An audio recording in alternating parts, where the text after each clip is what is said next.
First of all, in Sahih Muslim, whoever goes to a fortune teller and asks him about something and believes him, his prayer will not be accepted for 40 days. There is another wording of this hadith which says that the one that doesn't believe him, his prayer will be accepted for 40 days. And whoever believes in what he said, he has disbelieved in what was revealed to Muhammad sallallahu alaihi wasallam. And the Prophet sallallahu alaihi wasallam said, not from us are those people who believe in omens or have omens read for them. So we say that the conclusion to this is that if you were to go to a fortune teller or a palm reader or a horoscope writer or a TV, sort of psychic or mystic person or whatever it may be, your prayer would not be accepted for 40 days. And if you believed in them, you would leave Islam. And the Prophet ﷺ indicated that fortune telling is a branch of magic.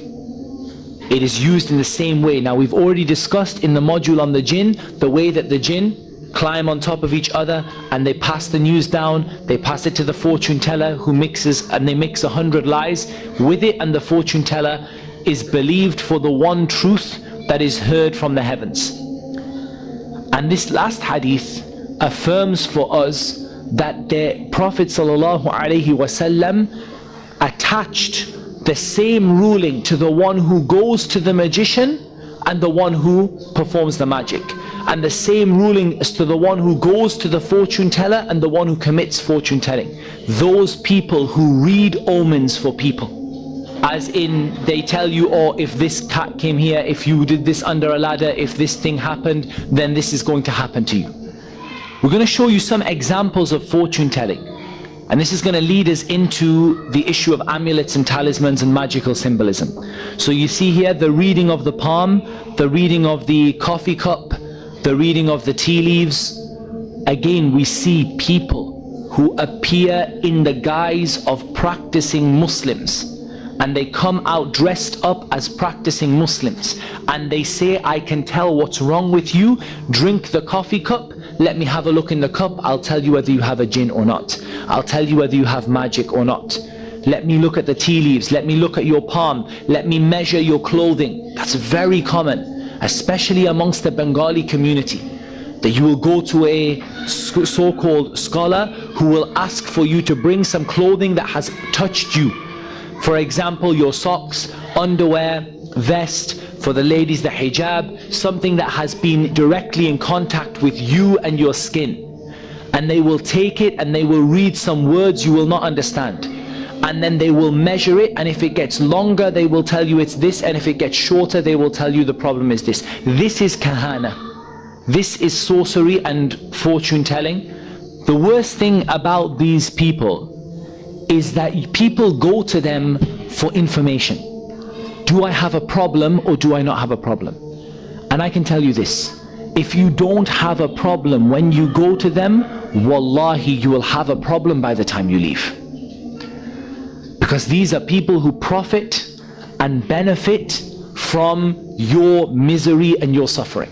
So when you go and you're perfectly healthy, I had a nightmare and my kids woke up at night screaming and I don't know, is something wrong with me? If you didn't have something wrong with you, he'll make sure you have something wrong with you by the time you leave. He's like the mechanic who, when you go and says, is there anything wrong with my car? He breaks something on your car and then says, yes, you have something wrong with your car. Now that doesn't mean that these people always lie. Sometimes they tell the truth. We heard the hadith of one truth and 100 lies. They tell the truth. Sometimes they will tell you you have a jinn with you, and you do have a jinn with you. Sometimes they will tell you have magic, and you do have magic done on you. But likewise, if you come and you don't have a problem, these people don't let you go and say there's nothing wrong. You have two extremes. You have these guys, they'll never let you leave without something being wrong. And on the other side, you have those guys who everything is a mental illness and there will never be anything wrong with you. Somebody comes and literally flies up and down, attaches themselves to the ceiling, spinning around and screaming, I am the shaitan, I am the shaitan, goes down, he says, yeah, you have a mental issue. This person has a mental issue. They're mentally unwell. You need to just give them some tablets and they'll be fine. And then you get these guys, if you're fine and healthy, by the time you go to them, they will make sure that you're not healthy by the time you leave. The way these guys work is of many different types, and we're going to see some examples. These are the shells, like they have seashells or small shells and small seeds, and they throw them down onto a piece of cloth or a piece of material, and then they see where they land, and they tell you something is wrong with you, or something is not wrong with you, or something is going to happen to you. Likewise, using cardamom seeds, using date stones, they have many, many, many variations. Likewise, writing on the sand. So they have a tray of sand, and some sort of symbols appear in the sand. Now, how do these symbols appear in the sand? I can tell you now, it's not Jibreel who is writing them. And it's the jinn, without a shadow of a doubt. And then they say, look, something is written in the sand. If it's written this way, it's this. If it's written this way, it's this. And they have many different, they have this thing with ash. They burn some stuff and they throw some, water in it and whatever, and how the ash lies, that's how they determine what is wrong with a person. And likewise, the use of these candles, and we saw these in the video with the magician. So we see these people who are out there misguiding individuals, and from these people are those people who do istikhara for you. Istikhara is something that is commonly misunderstood. Istikhara is very simple.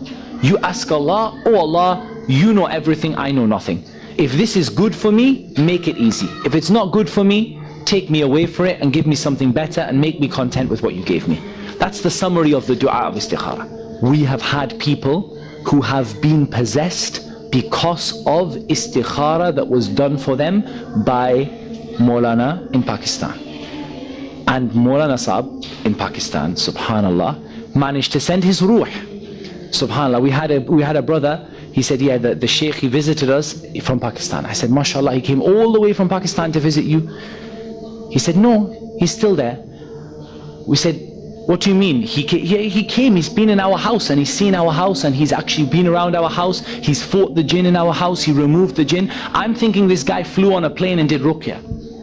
They said, no, he sent his soul. He took his ruh out of his body, and he sent his ruh from Pakistan to come and remove the jinn from our house. And this is a person who advertises himself as doing istikhara for marriage. That's what he does. I do istikhara for you, and I tell you whether your marriage is going to work out or it's not going to work out. When in reality, he sent a jinn to the house, and this sister was possessed by that jinn because of the istikhara that the family did to find out whether her marriage would be successful or not successful. So this is a very serious issue. Now this leads us nicely into the issue of astrology and stargazing. And all of the magic that you see has a strong link to astrology and stargazing. Don't think that the two are separate. The two are one and the same. They benefit from each other. They are based upon each other.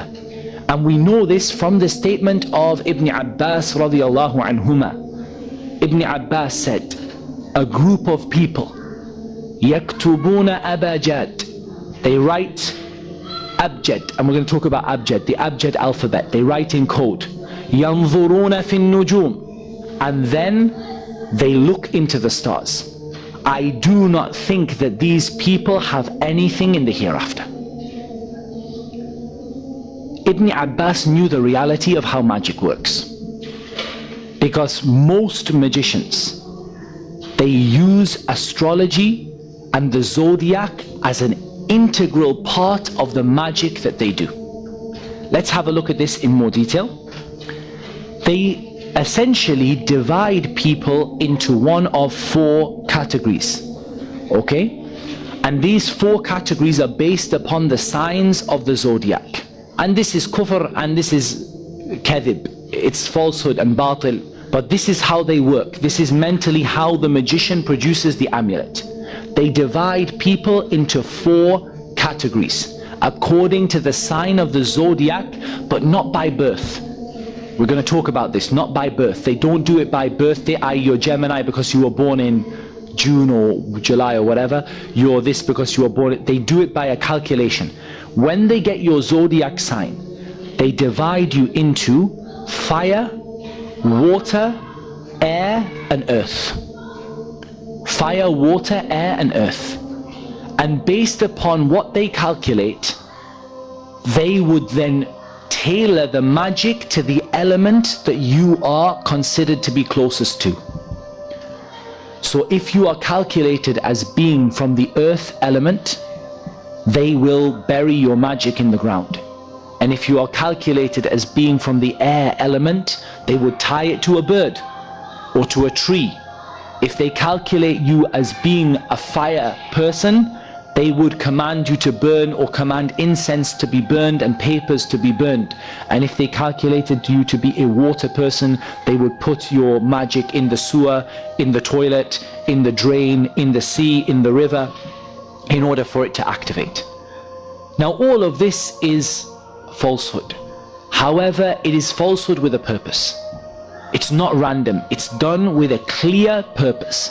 And in the extent that the magic is the most effective and the jinn are the most obedient to the magician when they fulfill these conditions of dividing people into an element and then producing magic that is tailored to the element that you are.